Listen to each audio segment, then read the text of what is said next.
So last year, Netflix released a show called Heartstopper. It was one show that I was late to the get-go on, but unfortunately, it's probably one of the best shows I've ever seen. So I'm really happy I saw it when I did. I saw it under really good circumstances. I could have watched it much, much earlier. But let's go into the characters. Who is the best character in Heartstopper? This is obviously based on the TV show, not the comic itself. But let's go from the beginning and see where we go through here. Charlie's dad. Was he in this series? I feel like he was in that one scene in the card. I don't really remember seeing him in anything else. But like for being a really stand-up dad, a really good positive example of a parent of an LGBTQ plus kid, I really thought that he handled things well. I thought he was a very well done character. I really enjoyed him. That fatherly energy is good. The one thing I will say is this show is chock full of really lovely, great characters. You really fall in love with the characters, you fall in love with the story itself, and it offers a lot of emotional maturity for what it is. So, kudos to you, creators of Heartstopper. I look forward to seeing what you do next, but let's keep going here. Coach Singh. Well, I mean, she had an episode, and she was fine. She was encouraging to Charlie, which I thought was nice. She was very, very present, obviously cared about the students, which was nice. Again, no one in this, well, there's a couple people who are pricks, but, we'll get to them. Imogen. What a sweet girl Imogen was. And her eyes are so big and so blue, and she's so pretty. I thought that she was a really great character. I'm going to put her in the solid B slot as well, because, honestly, there wasn't much about, she was understanding, she was very smart and mature for her age, while still feeling the hurt of what a girl would feel at that time. Very well acted, very well done, good job. Just good job to the entire cast. It's a good cast. It's a good show with a good cast, so... Well, I mean, the closest things we have to antagonists in this series is Ben and Harry. Ben's obviously the bottom of the list because, what the things he does are truly heinous.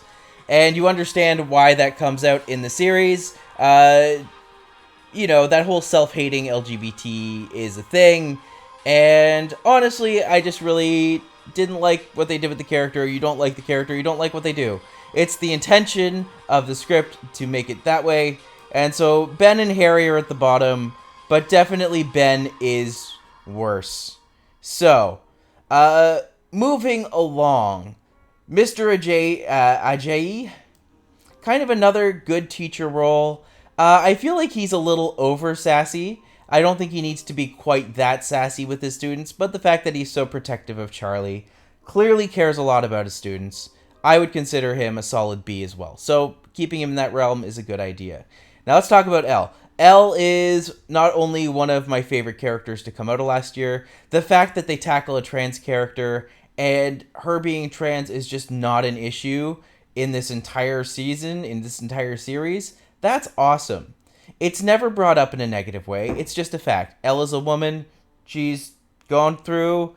She's obviously at a new school now, and it's just a fact. It's great. I really like how they just briefly touch upon the history of last year, which would have been her coming out story. But the fact that it's just not even an issue, it's completely, not glossed over. It's obviously acknowledged and appreciated. But the fact that it's treated with such respect is a really good thing as well. So I really appreciate that. I really love what they did with the character. And what an actress, too. Very excited to see what she does next. So, all right, let's talk about Charlie. Charlie is obviously the main in this series. Is he lovable? Yes. Is he sweet? Yes. Does he do everything we want him to? No, he's not perfect, but he's also a teenager, and he's also going through these things for the first time. So, overall, he's solid. He's very well acted. I'm excited to see him play Wiccan if he actually ends up getting the role for New Avengers or whatever they're making. It's going to be fun. He's perfect casting for that. But yeah, I thought he was really great. Obviously, you fall in love with him during the series.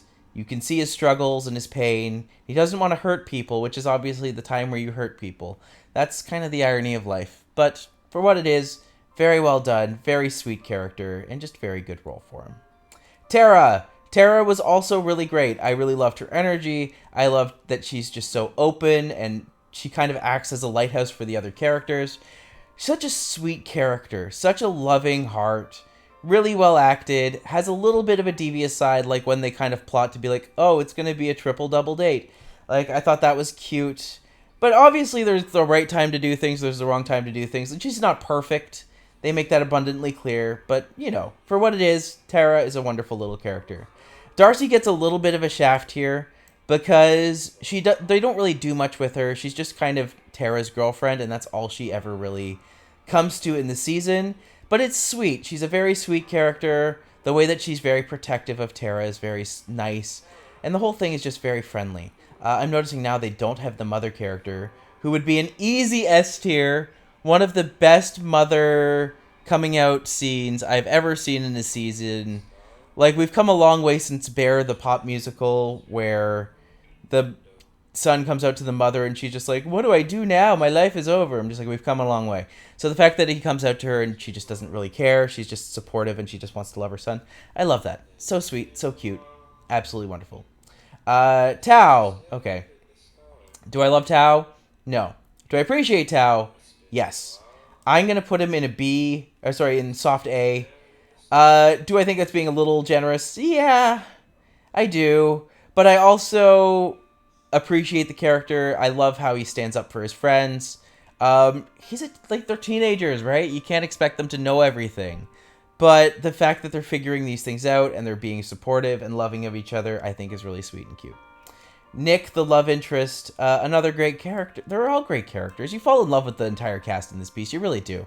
But the special thing about Nick is that he's so good-hearted and that he just cares so much, not just about Charlie, but about his friends. He cares about his family. He really wants to protect people. Like at the beginning where there's no romantic attraction. Well, there's probably some romantic attraction on his part. But like in the first episode where it's not, they hint at a possible relationship. But even if they had just had him be a stand-up guy who supports Charlie and is just like, yo, don't be a dick to Ben, like that's cool. That's really nice. I would have been okay with that. And the fact that it has this whole extra layer of him coming out and him acknowledging his sexuality and having a really good experience and having a really loving, supportive environment, I think that's important as well. It's nice to see all sides of things. So I really liked that aspect of things, and I really like where the series goes from here. Nellie the dog. I mean, it's the dog. You can't get more perfect than a dog character. It's just a... How can you put a dog anywhere other than S tier? Now, because it's a dog, their dialogue is fairly simplistic, but we have to go with that. So, Isaac, good character. I really love what they did with him. They don't do enough with him. You have this other character who's a bit husky, who's a bit like showing body positivity, and he has this really excellent, sweet side to him while also being slightly sardonic, which I gel with, obviously, because that's me. And I really just loved his character, but I really don't think they knew what to do with him. Like, you add another character to this environment and to this dynamic, there's so much more that could have been done with him, and I really feel like they wasted a little bit of the opportunity of him. But moving forward, I really look forward to seeing what they do next. Sister character, along with the dad, along with the mom, excellent characters. Lovely, lovely, lovely. Really love her energy. She's so quirky. She's very much, like, I think she just goes everywhere with the juice box, which I find hilarious. She's just that very dry British sister, but also just cares so much for her brother and really wants to have, like, that positive interaction. So, overall, I would say Tori's a great character. Everyone in Heartstopper is really sweet and cute, except for these two. And overall, I really want to say they did a great job on the series, and I can't wait to see what they do next. So, what was your favorite part of Heartstopper? Was there a favorite episode? Was there a favorite moment? Is there a favorite character that's not mentioned here? Let me know. And until next time, I'm Matti McLean, and I'll see you soon.